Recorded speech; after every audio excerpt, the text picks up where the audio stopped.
अस्सलाम वालेकुम viewers, welcome to Razia Sultana YouTube channel. आप सुन रहे हैं रज़िया सुल्ताना की आवाज़ में सुमेरा हमीद का लिखा हुआ खूबसूरत नावल यारम। होपफुली आपको ये नावल ऑडियो की सूरत में बहुत पसंद आ रहा होगा। अपनी कीमती राय का इजहार कमेंट बॉक्स में ज़रूर करिएगा। मेरे नए व्यूवर्स मेरे चैनल को सब्सक्राइब कर दें। वीडियो अच्छी लगे तो वीडियो को ज़रूर लाइक करिएगा। मेरे चैनल की हौसला अफजाई करते रहा करें ताकि मैं आपके लिए अच्छी अच्छी तहरीरें ऑडियो की सूरत में पेश करती रहूं। चलें स्टार्ट करते हैं नोवेल यारम का बकिया हिस्सा। Audio by Razia Sultana. गरम कोट के अंदर उसके वजूद ने सहम कर झरझरी ली। धुंध को चीरता फिर कोई आ रहा था। ऑक्सफोर्ड रोड को भागकर पार करता हुआ यूनी की तरफ बढ़ता हुआ इमराहा मेहराब की दीवार के साथ सिमट सी गई। बर्फबारी में तेजी सी आ गई थी। उसके सुर्ख दस्ताने नम हो रहे थे। बर्फ की फुहार को देखते उसकी आंखें नहीं थक रही थी। और ये कौन उसकी तरफ आ रहा था? उसके हाथ में नीले पीले सफेद फूल थे। फूल बहुत ज्यादा थे। उन पर बर्फ गरम गिरकर जम रही थी। वो बार बार उन्हें झाड़ रहा था। उसने गर्दन को खम देकर इमराहा को देखा और आबरू उचकाकर मुस्कुराया। तेज हवा का झोंका आया और इस शबी को उड़ा कर ले गया। इमराहा ने सहम कर आसपास देखा। ट्रैफिक ना होने के बराबर थी। इक्का दुक्का लोग बैठे बस और इमराहा ने वहां से तेज तेज पैदल चलना शुरू कर दिया। उसका दिल खौफ से सहम रहा था और वो तेज चलने लगी और फिर भागने लगी। ऑक्सफोर्ड रोड पर यूनी को अपने पीछे छोड़ते खौफ उसके वजूद में सरायत कर रहा था। आलियान उसके दाएं बाएं आगे पीछे हर जगह था। वो सामने से उसकी तरफ आ रहा था। वो पीछे से उसे पुकार रहा था। ये सब क्या था? ये सब ठीक नहीं था। उसे अपने ताकुब में आलियान नहीं चाहिए था। बर्फ पर भागते भागते वो फिसल कर गिर गई। ये आलियान कौन था जिसने उसे गिरा दिया था? ठंडी नाक से दर्द की लहर फूटी। उठकर उसने कपड़े झाड़े। गर्दन से लिपटे मफलर को खोलकर उसने अच्छी तरह झाड़ा और गर्दन के गिर्द लपेट दिया। बर्फ उसके वजूद में उतरती उसे ठंडा कर रही थी और उसे तकलीफ हो रही थी। सफेदे के माहौल में सुरमई कोट और सुर्ख मफलर में वो खिजा में खिली उस कली की मानद थी जो बेवक्त खिलने पर आप दीदा हो जाती है। यूनी को अपने पीछे छोड़ते वो आहिस्ता आहिस्ता चलती जा रही थी। रूई के गाले अभी अभी भी गिर रहे थे। उसके खिले खुले बालों में अटक रहे थे। वो बर्फबारी देखने आई थी, लेकिन उसने ये कैसी बर्फबारी देखी थी जिसने उसके अंदर के बहारों को ख़त्म कर डाला था। सारा सब्जा सफ़ेदे में बदलता जा रहा था और खिजा कितनी भी खूबसूरत क्यों ना हो, वो बुहार को निगल ले तो मौत होती है और मशरकी लड़कियों के लिए ये मौत जल्द नाजिल होती है। वो बर्फ से अटी ज़मीन पर चल रही थी, लेकिन ऐसा क्यों लग रहा है कि वो ज़मीन में धंस रही है? दिल एहसासात का अखाड़ा है और दिमाग इस अखाड़े का शेर। ये शेर धारता है तो दिल जल कर बुझ कर ठंडा होकर बैठ जाता है। मशरिक के अखाड़ों में ये शेर नगर नगर पाया जाता है। मशरकी सन्यासी भी और सामरी भी। मशरिक में पर्वत भी है और पाताल भी, संगे पारस भी, संगे राह भी, जोत भी, झूक दीप भी, यहाँ जोग भी और जोगन भी। ऐसी जरखेज धरती के बासियों पर मौत क्यों नाजल ना हुआ करे? कहा जाता है कि शादी एक ऐसा मुकद्दस फरीजा है जिसकी अदायगी के दौरान आप फरिश्तों से अब्दी मोहब्बत की दुआओं के तहाइफ वसूल पाते हैं। और ये भी कहा जाता है कि शादी खुश नसीब लोग करते हैं। और ये भी कि कायनात में हकीकी खुशी का लम्हा दो दिलों के मुकद्दस मिलन का लम्हा होता है और जायज़ होने की बड़ी अहमियत है। और इजाज़त नामे का बुलंद रुतबा है, बुलंद, बहुत बुलंद। और पाक किताबें हकायतें बताती हैं कि कायनात की अशरफुल मखलूक की अव्वलीन शादी अर्शे खुदा पर अंजाम पाई और बाद आज होने वाली हर शादी अर्शे खुदा पर अंजाम पाई शादी का ही रुतबा पाती है।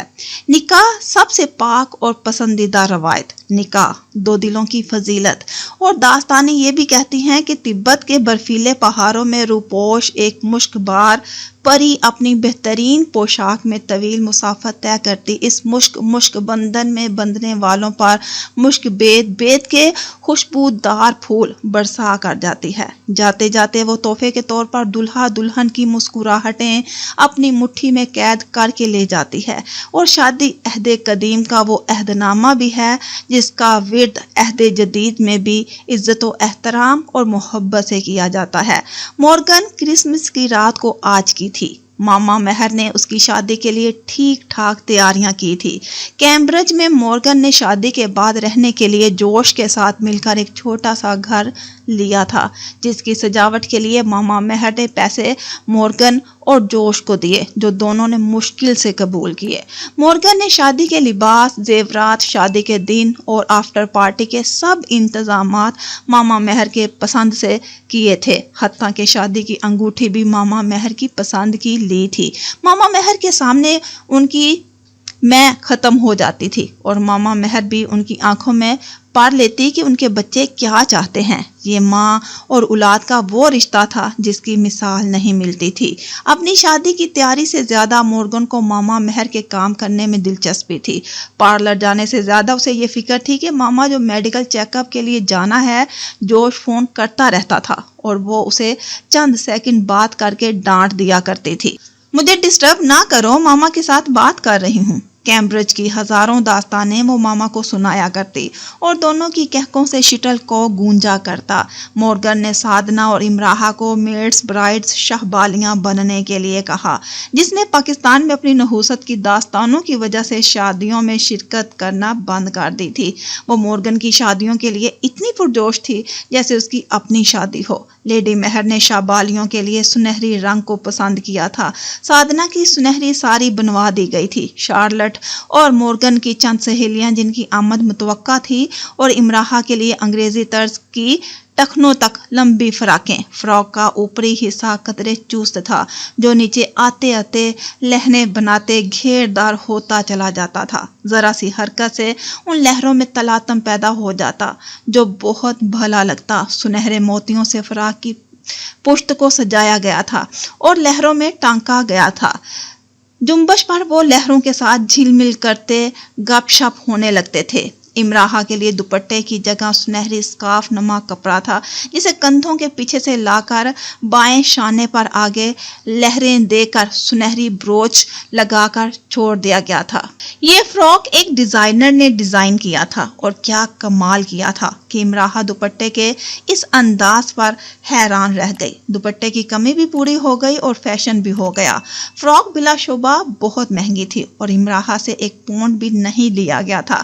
لیڈی مہر کی لاڈلی بیٹی کی شادی تھی۔ باقی جن بچوں نے شادیاں کی تھی انہوں نے رجسٹر میرج کی تھی۔ یہ پہلی شادی تھی جو لیڈی مہر کی خواہش پر اتنے اہتمام سے ہو رہی تھی۔ اگر مورگن کے بس میں ہوتا تو شاید وہ ایک پونڈ بھی اپنی شادی پر خرچ نہ کرتی۔ جب شادی کے حال میں دلہن کے کمرے میں ماما مہر نے مورگن کو دلہن بنے دیکھا تو بے اختیار رونے لگی۔ وہ مورگن کا ہاتھ اپنے ہاتھ میں لے بیٹھی رہی، اسے دعائیں دیتی رہی، اس کی نظر اتارتی رہی، اور مورگن اپنی گھیردار سفید پوشاک کو کارپیٹ پر پھیلائے ماما مہر کے قدموں میں بیٹھی ان کے آنسو اپنے ہاتھ میں پکڑے ٹیشو سے صاف کرتی رہی۔ اس سے زیادہ مقدس منظر اور کون سا ہو سکتا تھا بھلا؟ گلابی پھولوں کا دستہ پکڑے کونے میں کھڑی امراحہ اس منظر کو دیکھ رہی تھی۔ اسے یقین تھا کہ اپنی آئندہ زندگی میں وہ اس خاتون مہر سے زیادہ عظیم ہستی نہیں مل سکتی، نہ ہی وہ خود ان جیسی عظیم ہو سکتی ہے، جس نے ہر قوم و نسل کے بچوں سے والہانہ پیار کیا، انہیں پالا، انہیں اپنا بنایا، انہیں یقین دلایا وہ ان کی نہ ہو کر بھی انہی کی ہے۔ وہ ان کی حقیقی ماں بے شک نہیں ہے، لیکن حقیقی ماں سے کسی صورت کم بھی نہیں ہے۔ یہ سب کرتے خاتون مہر نے بلا شبہ दो रुतबे पाए हैं, एक अजीम माँ होने के और एक अजीम इंसान होने के। उन्होंने इन सब के लिए खुशियों के सामान इकट्ठे किए, कामयाबी के भी। उनके लिए मोहब्बत को कभी तफरीक नहीं किया, वो उन्हें जमा करके देती रहीं, उन्हें ज़रब होकर मिलती रहीं। कायनात में ये खसूसियत सिर्फ मोहब्बत ही अपने नाम रखती है। ये देने से और ज़्यादा मिलती है, ये पलट कर वापस ज़रूर आती है, खसारे में रहकर भी फ़ायदे में रहती है। मोहब्बत जब खलूस दिल से इंसानियत के नाम पर की जाए तो वो आपको अजीम बना डालती है।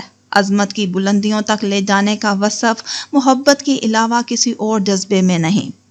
इस लम्हे में इमरान ने यह सोचा था कि कुछ लोग हमारे अपने ना होकर भी हमें कितनी खुशी दे देते हैं, और कुछ जो हमारे अपने होते हैं वो कैसे हमें 8-8 आंसू रुलाते हैं। वो दादी और अम्मा के बारे में सोच रही थी, अपने ख़ानदान वालों के बारे में जिन्हें उस वक्त राहत मिला करती थी जब वो कुर्ब में हुआ करती थी। उसकी शक्ल देखते ही उन्हें याद आ जाया करता था कि उसे कैसे कैसे तकलीफ दी जा सकती है। शाहबालियाँ 3-3 की कतार में दुल्हन मोर्गन के पीछे दाएं बाएं अपने गुलदस्ते पकड़े खड़ी थीं। वो हाल के कद आदम दरवाजे के पास आकर खड़ी हो चुकी थी। दुल्हन घबरा रही थी और वो बार बार अपनी सांसें दुरुस्त कर रही थी। हाल में सब उसकी आमद के मुंतजिर थे, दुल्हन ही का इंतजार किया जा रहा था। बरतानवी माशरे में जहां 1 मिनट इधर से उधर नहीं होने दिया जाता, सिर्फ एक दुल्हन को 10 मिनट ताखीर की इजाज़त है, लेकिन अंग्रेज़ी खून की हामिल दुल्हनें 10 मिनट की ताखीर भी गुनाह समझती हैं। बरतानवी शहजादी लेडी डियाना की बहू Kate Middleton duchess of Cambridge ने 1 सेकंड की ताखीर भी नहीं की थी। पाकिस्तानी दुल्हनें और बाराती सुन ले 1 सेकंड की ताखीर भी नहीं। और वक्त की पाबंदी वही कौम करती हैं जिन्हें वक्त पर मंजिल पर पहुंचने की जल्दी होती है, जो वक्त को हिंदुस्तान के कोहिनूर से ज़्यादा कीमती समझती हैं। वो नहीं जिनकी कोई मंजिल होती है ना मकसद। वक्त आए या जाए उनकी बला से, और वो क्या जाने वक्त किस कोहिनूर का नाम है। और ये खुशकिस्मती भी सिर्फ औरत के नसीब में लिखी गई है कि दुल्हन बने, उसे किसी शहजादी और मलका से कम नहीं समझा जाता। औरतों को अपनी कम मायगी के रोना छोड़ देने चाहिए। वो माँ बनती हैं तो सब रिश्तों से एक ऊंचे मुकाम पे खड़ी तसव्वुर कर ली जाती हैं। एक कम अक्ल भी समझ जाता है कि औरत माँ बन जाए तो फिर कोई उसकी बराबरी नहीं कर सकता। बुलंदोबाला छत और कद आदम फूलों से सजी खिड़कियों से घिरे कदीम बरतानवी तर्ज तामीर के चर्च नुमा हाल के सुर्ख कालीन पे सफ़ेद रंग की सिंड्रेला फ्राकें पहने और सर पे गुलाबी रिबन बांधे 2 अंग्रेज बच्चियां अपनी फूलों की टोकरियों में से फूलों की पत्तियां निकाल कर दुल्हन मोर्गन के आगे चलते हुए फेंक रही थी। दुल्हन ने हाल के खुले फाटक से अंदर कदम रखा, सबकी गर्दनें पीछे उसकी तरफ मुड़ी। ठीक उसी वक्त हाल के अंदर पादरी से जरा हटकर बैठे 16 रुकनी वायलिन ग्रुप ने अपने साज संभाले और नरमी से उन्हें छेड़ा। वो इस धुन को बजाने की तैयारी करने लगे जो फरिश्तों की दुआओं के साथ हम आहंग हो सके। ठीक उसी वक्त कोई तेजी से भागते हुए काले सूट पर हल्के नीले रंग की टाई बांधते दुल्हन के पीछे 3 इधर उधर कतार की सूरत चलने की तैयारी करती शाहबालियों के पीछे आया। इमराहा दाएं तरफ शार्लट के पीछे आखिर में थी। सुनहरे पानियों से निकली एक इमराहा, अरबी शहजादे के घोड़े से उतरा एक आलियान। वायलिन के धीमे सुर उसी वक्त दुल्हा दुल्हन से सजे हाल में बिखरे। आलियान की आमद की ऐसी खुशी, क्या एंट्री थी आलियान की। वो सुर संगीत साथ लाया था। आहट पर इमरान ने गर्दन मोड़ कर देखा। वो जल्दी जल्दी अपनी टाई को बांधने की कोशिश कर रहा था। शायद उसने जिंदगी में पहली बार सूट और टाई पहनी थी। टाई को वो ऐसे बांध रहा था जैसे गले में फंदे को फिट कर रहा हो। उसे तो 1 हफ्ते बाद आना था। 1 हफ्ते पहले कैसे आ गया था। इमराहा के पीछे चलते वो अपनी टाई के साथ मसरूफ था। शायद उसे भी खुद को हर सूरत दुल्हा की तरह खूबसूरत दिखाना था। उसके बाल सलीके से जमे थे। कहा जाता है कि शादी के दिन कोई मर्द और कोई औरत दुल्हा दुल्हन से ज़्यादा खूबसूरत नहीं लग सकते। और ये मेरा कहना है कि अगर कोई लड़का या लड़की दुल्हा दुल्हन से ज़्यादा खूबसूरत लगने की कोशिश करते हैं तो उनके मामले में शदीद गड़बड़ होती है। उसकी शादी नहीं भी होती اور وہ اپنی شادی جیسا خوش ہوتا ہے۔ ہنسنے کی بات نہیں بھی ہوتی تو ہنس رہا ہوتا ہے۔ شدید گڑبڑ کا معاملہ ہوتا ہے بلا شبہ۔ مجھے بتایا جائے کہ دلہن کون ہے؟ کیا صرف سفید لباس والی؟ امراحہ کے عین پیچھے چلتے موتیوں سے گندے بالوں سے ذرا پیچھے ذرا قریب ہو کر سرگوشی میں پوچھا۔ امراحہ نے اس کی بات پہ توجہ نہ دی۔ وہ سفید پھولوں سے سجے ہال کو دیکھ رہی تھی اور بے حد اونچی چھت سے جھولتے کئی میٹر چوڑے اور لمبے فانوس جس کی روشنی نے سارے ہال کو کمکمائے نور بنا ڈالا تھا۔ وائلن تھے، نغمے تھے، آلیان اور امراحہ تھے، اور اس تقریب کو کیا چاہیے تھا؟ لیڈی مہر کے سن بچے اپنے اپنے بچوں، بیویوں اور کچھ دوسرے دوستوں کے ساتھ موجود تھے۔ باقی جوش کے گھر والے اور دوست تھے۔ کافی زیادہ لوگ تھے۔ سب دو اطراف نشستوں پہ براجمان تھے۔ امراحہ کے پیچھے سے گھوم کر ماما مہر کے ہاتھ چوم کر آلیان جلدی سے جا کر دلہا کے پاس کھڑا ہو گیا۔ اس نے جوش سے ہاتھ ملایا، اپنا تعارف کروایا اور جوش کے شہبالے کے ساتھ جا کر کھڑا ہو گیا۔ دلہن پادری اور دلہا کے سامنے آ کر کھڑی ہو گئی۔ سب کھڑے ہو گئے۔ تعظیم میں پھر شادی کی رسم شروع ہو گئی۔ اجازت نامہ دیا جانے لگا، اجازت نامہ دہرایا جانے لگا۔ شہبالیاں دلہن سے پیچھے ہٹ کر قطار میں کھڑی ہو گئی۔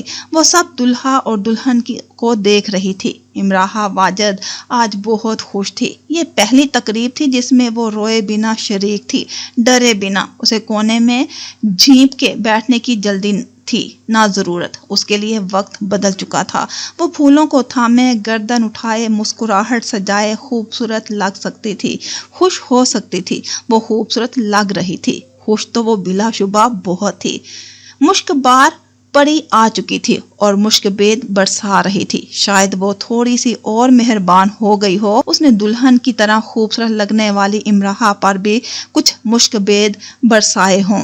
اگر اس نے یہ کام نہیں کیا تھا تو یہ کام آلیان کر رہا تھا۔ اس کی بھوری آنکھیں سنہری ہوتی جا رہی تھی۔ امراحہ اس سے ذرا فاصلے پہ کھڑی تھی۔ امراحہ کو نہیں معلوم تھا کہ وہ دلہا کے پیچھے کہیں کھڑا ہے، نہ ہی اس نے معلوم کرنا چاہا، اور آلیان کو یہ معلوم نہیں تھا کہ اس کے علاوہ بھی کوئی حال میں موجود ہے۔ دلہا، دلہن، اچھا دوسرے لوگ کیا واقعی یہ حال میں موجود ہیں؟ ایسا ہوگا؟ میرا نہیں خیال۔ قدیم اور پرشکوہ چرچ نما کئی سو گلدستوں سے سجے وسیع ہال کے جگمگ کرتے فانوس کے عین نیچے بچھے سرخ قالین پر کھڑا گرانٹ پرنیا کے سر کی طرح جھک رہا تھا۔ اس بار وہ گلوکزینیا کو اس کے نفاست سے گندے سنہری موتی جڑے بالوں میں لگا رہا تھا۔ پھر اس نے پرنیا کے ہاتھوں کو تھام لیا اور دلہن کی طرف دیکھنے کا اشارہ کیا۔ تم میرے لیے ہمیشہ اس پہلے دن کی دلہن کی طرح خوبصورت اور خاص ہو گئی۔ اس بار تمہیں اس عہد نامے کو سب کے سامنے دہرانا ہوگا۔ پرنیا نے ادا سے کہا، میں آلیان کے ساتھ اس عہد نامے کو دہرانے کے لیے تیار ہوں۔ میں امراحہ کی طرح انتظار کرنے کے لیے تیار ہوں۔ پرنیا نے بالوں میں لگے گلوکزینیا کو محبت سے چھو کر کہا، ساتھ ہی وہ مسکرائی۔ وہ مسکرا سکتی تھی، اس کے ہاتھ گرانٹ نے تھام رکھے تھے۔ آلیان مسکرایا، وہ مسکرا سکتا تھا۔ اس کی آنکھوں نے سنہرے رنگ کو تھام رکھا تھا۔ گلابی پھولوں کے گلدستے میں مسکراہٹ ان کی تھی۔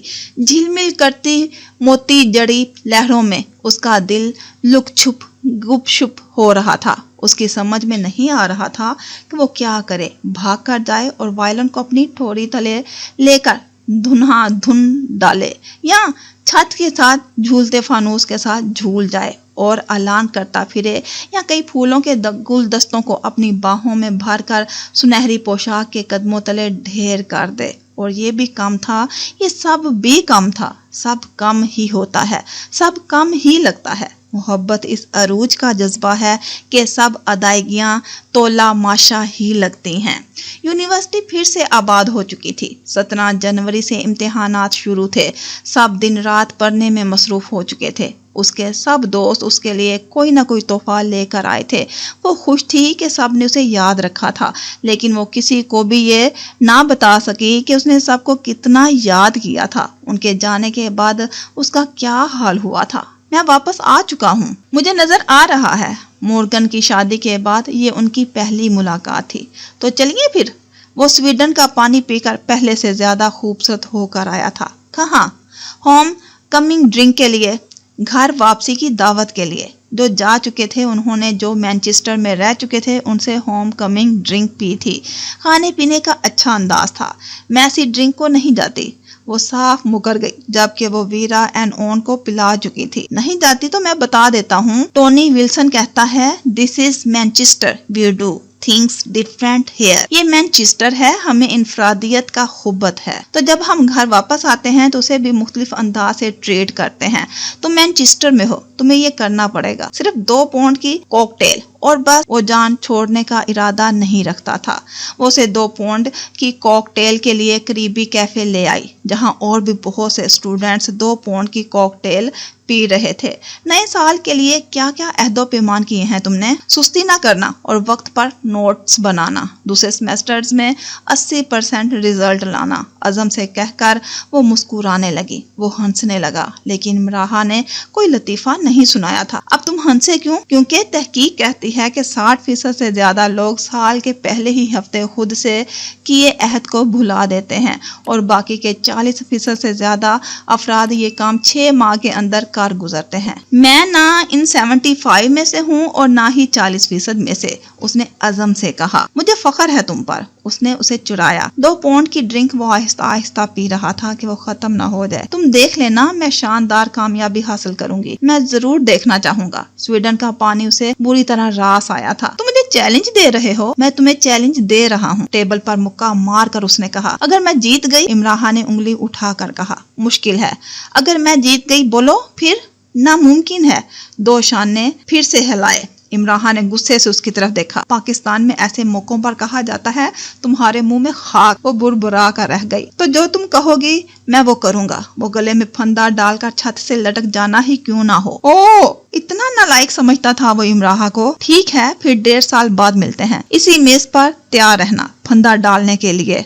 मतलब तुम 1.5 साल तक मुझसे मिलोगे नहीं? मैं चैलेंज वापस लेता हूँ। उफ, मतलब इस मामले को हम 1.5 साल बाद देखेंगे। ठीक है। वो मुस्कुराने लगा। चिढ़ाने वाली मुस्कुराहट। ये अंग्रेज खुद को समझते क्या हैं? समझते हैं सब यही कर सकते हैं। हम कुछ कर ही नहीं सकते, सब कर सकते हैं हम। खैर, इमराहा देख लेगी इस अंग्रेज को। अब इम्तिहानात में 1 हफ्ता था और सब जनवरी के पहले हफ्ते ही वापस आ चुके थे और जनवरी की बर्फबारी में ईरान का मोहसिन रसोली और मिस्र का मूसा फुटबॉल खेलना चाहते थे। इम्तिहान तो फिर आ जाएंगे, बल्कि साल में 2 बार। लेकिन इसी गजब की 100 साला रिकॉर्ड तोड़ती बर्फबारी शायद फिर ना आए। ईरानी और मिस्री यकीनन सोते में भी खुद को फुटबॉल खेलते खेलते पाते होंगे और अपनी जिंदगी के खास दिन शादी पर भी फुटबॉल खेलने के बुलावे को रद्द नहीं कर सकते होंगे।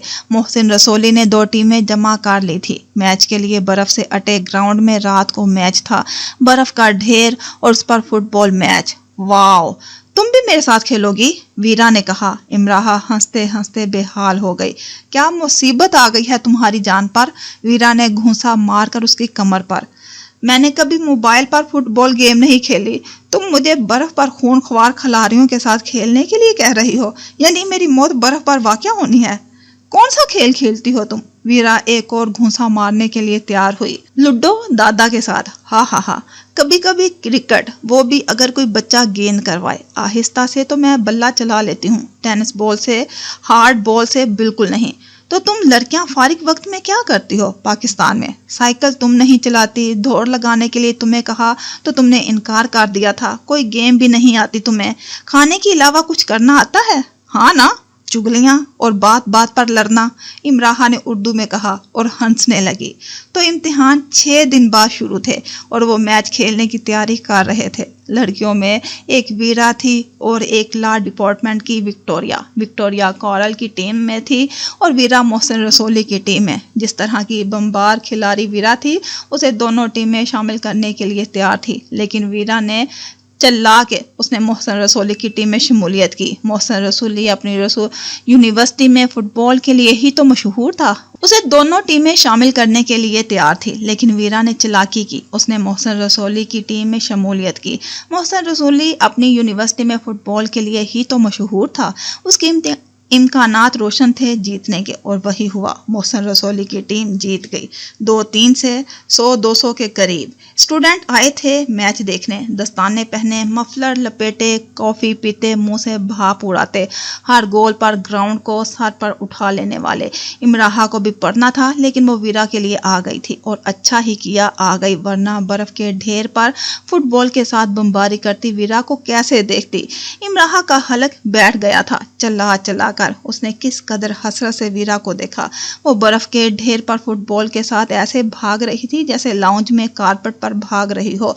उसके चेहरे पर ऐसे तासुरात थे कि वो बर्फ में खुद को दफन कर लेगी लेकिन हारेगी नहीं। कारल ने पहला गोल किया था और वीरा ने उसे ऐसे देखा था जैसे उसकी गर्दन दबोच लेगी और उसने गर्दन दबोच ली थी। उसने यक्के बाद दीगरे 2 गोल किए थे, मुखालिफ टीम की कमर तोड़ डाली थी। वो प्रेशर में आए और बामुश्किल मजीद एक गोल करके हार गए। वीरा वीरा स्टूडेंट ने ग्राउंड सर पर उठा लिया। वीरा डेविड बेकम की बेनियाजी और मेसी की छुपी रुस्तमी लिए स्टूडेंट्स को देखा, हाथ हिलाया और अपनी दाएं आंख के किनारे को रगड़ कर कारल को देखकर आंख मारी। कारल को तो आग ही लग गई, उसकी शक्ल देखने लायक थी। टीम गुस्से में आकर भड़क चुकी थी और वीरा शायद यही चाहती थी। वो भड़क भड़क कर बर्फ पर गिरते जाते थे। मोहसिन रसोली की टीम फुटबॉल लिए उड़ी जाती। वीरा बर्फ की पैदावार थी, उसे बर्फ पर हराना मुश्किल था। ये उसकी बेइज्जती होती और उसने रूस की बर्फ की इज्जत रख ली और वो लोग मैच जीत गए। इमराहा को बड़ी खुशी हुई, वीरा के जीतने की नहीं, कारल के हारने की। वो सब लोग ग्राउंड के गिर्द घेरा बनाए खड़े दोनों टीमों के मैच देख रहे थे। मैच खत्म हुआ, सबको फिर से पढ़ाई याद आ गई और सब जल्दी जल्दी खिसकने लगे। अब इमराहा नेट के पास खड़ी मुंह खोले हंस रही थी। उसका जी चाह रहा था वीरा को कंधों पे उठा ले, वरना कारल को ही उठाकर फेंक दे, और नहीं तो बर्फ पर पेट को पकड़कर लूट पूट होते हंसे। कुछ मैच उसने दादा को भी दिखाया था और वो भी वीरा वीरा चलाकर लाहौर में बैठे वीरा का हौसला बढ़ा रहे थे। तुम्हें बड़ी हंसी आ रही है? वो दोनों हाथ सीने पे बांधकर उसके सामने आकर खड़ा हो गया। काफी संजीदा लग रहा था, जैसे हार के बाद लोग लगा करते हैं। हाँ आ रही है, इमराहा ने एक और कहका लगाया। बुरा किया। आंखों को चुंधिया कर कारल ने उसे तारा, जैसे कहा अच्छा तो ठीक है। फिर वो चंद कदम आगे चला, उसके हाथ में फुटबॉल था। फिर वो एकदम से पलटा। इमराहा वीरा की तरफ जाने ही लगी थी, उसका ध्यान कारल की तरफ नहीं था। कारल ने पलटकर पूरी कुव्वत से उसके सर पर फुटबॉल की किक लगाई। इमराहा तवाज़न कायम ना रख सकी और गिर गई। जैसे ही वो गिरी, कारल ने तेजी से उसके सर पर जमी सिर्फ ऊनी टोपी को खींचकर उसकी नाक तक घसीट दी। जी, नाक तक। ये क्या बदतमीजी है, इमराहा चलाई। ये भी बुरा किया इमराहा ने। कारल ने मुट्ठी भर बर्फ उसके चलाते मुंह में ठोंस दी। इमराहा ने हाथ से बर्फ मुंह से निकाली। कारल ने तेजी से अपने गले में से ऊनी मफलर को निकालकर उसकी गिरा बनाकर उसके दोनों हाथों में डाली और गिरा कस दी, जो उठने की कोशिश कर रही थी और लुढ़क गई। ये क्या? टोपी नाक तक, बर्फ मुंह में, हाथ बंधे हुए। छी छी छी। अब कारल ने किसी मशीन की तरह उस पर बर्फ उछालनी शुरू कर दी। इमराहा बामुश्किल बर्फ मुंह से उगल सकी। उसके दांत ठंड से टूट जाने के करीब थे और कारल मनहूस उसे बर्फ के ढेर में दफन कर रहा था। वो खुले आम मुंह खोलकर हंस रही थी। अब जाहिर है हारे हुए लोगों को ऐसी हंसी बुरी भी लग सकती है। वीरा, इमराहा बामुश्किल चलाई। वीरा जरा दूर मोहसिन रसूली के साथ मैच की सूरत हाल पर गौर कर रही थी। इमराहा की तरफ उसकी पुश्त थी। कारल किसी क्रेन की तरह उस पर बर्फ उछालता ही जा रहा था। उसने इमराहा को बर्फ के ढेर में दफनाना चाहा। देखते ही देखते इमराहा बर्फ में। ये दिन भी देखना था इमराहा ने। वीरा, उसकी आंखों पर टोपी थी। उसे नजर ही नहीं आ रहा था कि वीरा कहाँ है। बर्फ का यख ढेर उसके मुंह पर आकर गिरा। एक लो और चलाओ। काश दादी का कहा सच होता, वो वाकई मनहूस होती और कारल के हाथ टूट जाते, उसके साथ ये सब करते। कारल, वीरा की धार सुनाई दी। उसने भर कर इमराहा के सर पर से टोपी उठाई और इमराहा ने देखा कि वीरा ने एक बेहद नाकाम कोशिश की अपनी हंसी के फव्वारे को रोकने की। वो गर्दन तक बर्फ में धंस चुकी थी, नाक सुर्ख हो चुकी थी, होंठ नीले और गुस्से से वो नीली पीली लाल सब हो रही थी। जैसे ही वीरा ने टोपी उठाई, कारल और वीरा दोनों के मुंह से हंसी के फव्वारे निकले। दादा, आप ठीक कहते हैं, मुझे इमराहा नहीं वीरा होना चाहिए था, इमराहा ने दिल में सोचा। जब वीरा उसे बर्फ से निकाल कर खड़ा कर चुकी तो कारल ने इमराहा की तरफ इशारा किया। मैच हो जाए, तुम और मैं। क्या बाय की थी? कारल ने, वो भी इमराहा से। उसे फुटबॉल नहीं आता, मुझसे बात करो, तुम परे रहो। जिंजर बॉल, मुझे इस द लॉस्ट डक से बात करने दो। The lost duck? वो चुप कारल की शक्ल देखने लगी। गुस्से में इतना लाल पीला होने के बावजूद वो उसके खिलाफ कुछ ना कर सकी। छी छी छी, अफसोस। 20-25 फुट के फासले से हम एक दूसरे के सर पर फुटबॉल की किक लगाएंगे। वक्त 10 मिनट। बोलो प्लोटो। सर पर लगा बॉल एक गोल होगा। प्लोटो? एक और नाम। प्लोटो खामोश खड़ा अंदाजा लगा रहा था कि क्या वो ये कर सकती है। नहीं, वो ये भी नहीं कर सकती थी। अंदाजा लगाया जा चुका था। नहीं, इमराहा ने इनकार करके जान छुड़ाई। फासला 10 मिनट।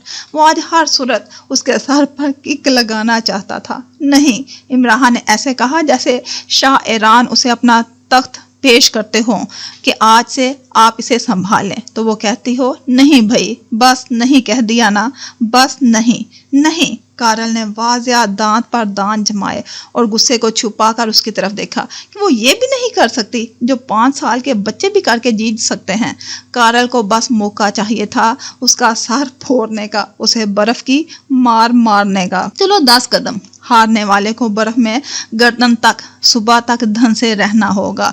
जिंजर बॉल ने इमराहा को आंख मारी के खेल लो। पर पागल थी क्या वो? अभी शेर के मुंह में हाथ डालने की हैसियत नहीं हुई थी उसकी। इमराहा के लिए मैं खेलती हूँ। वीरा ने हाथ उठाया। तुम्हारे लिए खेल बदल जाएगा। 20 फुट का फासला रखकर हाथ से हमें सर पर बॉल मारनी होगी। वक्त 10 मिनट। ठीक है। शाह ईरान का तख्त वीरा ने कबूल किया। स्टॉप वॉच इमराहा को देकर उनका खेल शुरू हो गया। 20 फुट का फासला रखकर फुटबॉल को दरमियान में रख दिया गया। फुटबॉल पर पहले कारल झपटा, वीरा भागे, लेकिन कारल ने फुर्ती से उसके सर पर बॉल दे मारी। बाल वीरा के हाथ आ गई। उसने कारल का निशाना लिया, लेकिन कारल जल दे गया। बाल कारल के हाथ आ गई। वीरा को बॉल को अपने सर पर लगने से बचाना भी था और बॉल को अपने काबू में भी करना था। बर्फ पर फिसलते गिरते, बाल पर झपटते मुकाबला 9वें मिनट में 5-4 था। कारल 5, वीरा 4। 10वें मिनट में कारल ने वीरा के सर पर एक और गोल कर दिया। वीरा बुरी तरह से बर्फ पर गिरी। आखिरी मिनट। इमराहा चिल्लाई। वो भागने की तैयारी कर रही थी। आखिरी मिनट में वीरा ज्यादा से ज्यादा एक ही गोल कर सकती थी ना। ग्राउंड में चंद एक स्टूडेंट ही मौजूद थे जो वीरा और कारल की मस्तियां देख रहे थे। उनका ख्याल था वो मजाक में कोई खेल खेल रहे हैं। आखिरी 15 सेकंड्स। इमराहा फिर जोर से चलाई। वो भागते भाग वीरा के करीब जा चुकी थी। कारल उनसे दूर था। बॉल वीरा के हाथ में थी। उसने कारल के सर पर दे मारी, लेकिन कारल फिर बच गया और वो बॉल पर झपटा। वो फुर्ती से झुककर बॉल उठा ही रहा था कि वीरा फूले हुए सांस के साथ चलाई। भाग इमराहा, कहते वो खुद भी बर्फानी चीते की तरह गेट की तरफ भागे। इमराहा भागने की तैयारी तो कर ही रही थी, पर वीरा के कहते ही उसके हाथ पैर फूल गए। भाग इमराहा, वीरा फिर चलाई। कारल उनके पीछे जंगली त्योंदे की तरह झपटा। इमराहा ने अपनी लाहौर में खाई खुराकें जिंदा की और पूरा जोर लगाकर भागी। वीरा ने लपक कर उसका हाथ पकड़ा और उसे अपनी रफ्तार के साथ भगाने लगी, लेकिन कहाँ वीरा, कहाँ इमराहा। इमराहा बर्फानी चीता थोड़ी थी। जितनी मर्जी सेहत बख्श गजाएं खाई हों, उनका इस्तेमाल तो कभी नहीं किया गया था ना। भागी तो कभी नहीं थी, जरूरत ही नहीं पड़ी थी। उसे बर्फ मिली थी ना कारल नामी बला जो उनके पीछे भाग रही थी। वीरा के साथ भागते इमराहा मुंह के बल गिरते गिरते कई बार बची। इमराहा गिर जाती, कारल मौत उसे पीछे से आ लेती तो बहुत ही बुरा होता। کارل کہیں پیچھے برف پر پھسل کر گر گیا تھا، ورنہ وہ ان سے 10 قدم پیچھے نہ ہوتا۔ ویرا اپنی سائیکل پر جھپٹی اور اسے چلایا۔ امراہا چلتی سائیکل پہ بیٹھی۔ ویرا نے ہی اسے چلتی سائیکل پہ بیٹھنا سکھایا تھا۔ اس کا ماننا تھا ایمرجنسی میں ایسی چھوٹی چھوٹی باتیں کام آتی ہیں۔ ایمرجنسی کارل میں یہ بات کافی کام آ رہی تھی۔ ویرا نے اپنی رولر کوسٹر کو دنیا کی تیز ترین جاپانی ٹرین بنا ڈالا، جو چلتی ہے تو لگتا ہے اڑا رہی ہے۔ رولر کوسٹر بھی اڑ رہی تھی۔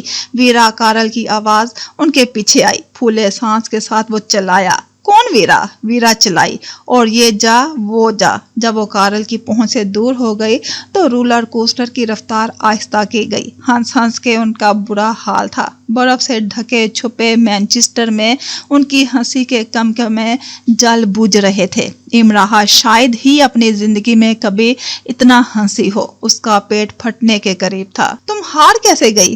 امراہا نے اس کی کمر میں چٹکی بھری۔ یعنی میرے لیے کھیلتے ہی ہار گئی ہو؟ یو بال جنجر، کبھی انسان ہار بھی تو جاتا ہے نا۔ ویسے اگر میں جیت جاتی تو کارل نے بھاگ جانا تھا۔ ہم اس جن کو برف میں دھنسا سکتے ہیں بھلا؟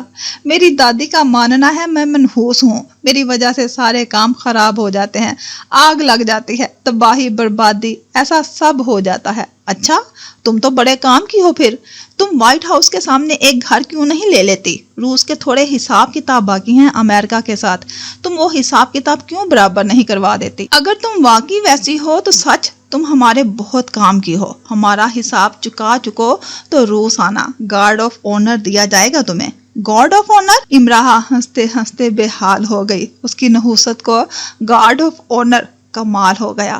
یہ میری زندگی کا بہترین وقت ہے ویرا۔ تم ہو، میں ہوں، برف ہے، مینچسٹر ہے، اور تمہاری سائیکل ہے۔ میرے لیے اتنے خزانے تھے زندگی کے پاس، سب سے بڑا خزانہ کارل۔ ہا ہا ہا۔ ہنستے ہنستے ویرا سائیکل گرا بیٹھی۔ دونوں سڑک پر گر گئی۔ انہیں ہلکی سی چوٹ بھی آئی، لیکن اس چوٹ کی پرواہ کسے تھی؟ دونوں تو سڑک پہ گری سائیکل کے پاس ہنسنے میں مصروف تھی۔ اس کا نام لیتے ہی ہم گر گئے۔ اف، اصل میں منحوس تو کارل ہے۔ امراہا کو بڑی خوشی ہوئی کارل کو منحوس ثابت کر کے۔ اس نے جیسے اپنے منحوس ہونے کا بدلہ کارل سے لے لیا، اور ساری روشن خیالی کے باوجود وہ دادی کی طرح پورا زور لگا کر کارل کو منحوس ثابت کرنے کے لیے تیار تھی، بلکہ اس کام کے لیے پارٹ ٹائم کرنے کے لیے بھی تیار تھی۔ ساری یونیورسٹی جب امراہا کے خاندان کی طرح جب اسے منحوس کہا کرے گی تو امراہا کے اندر ٹھنڈک ہی ٹھنڈک پھیلتی جائے گی۔ کاش یہ دن دیکھنا امراہا کے نصیب میں ہو، کاش یہ دن جلد ہی آ جائے، بلکہ آنے والا ہو۔ کارل دی منحوس مارا۔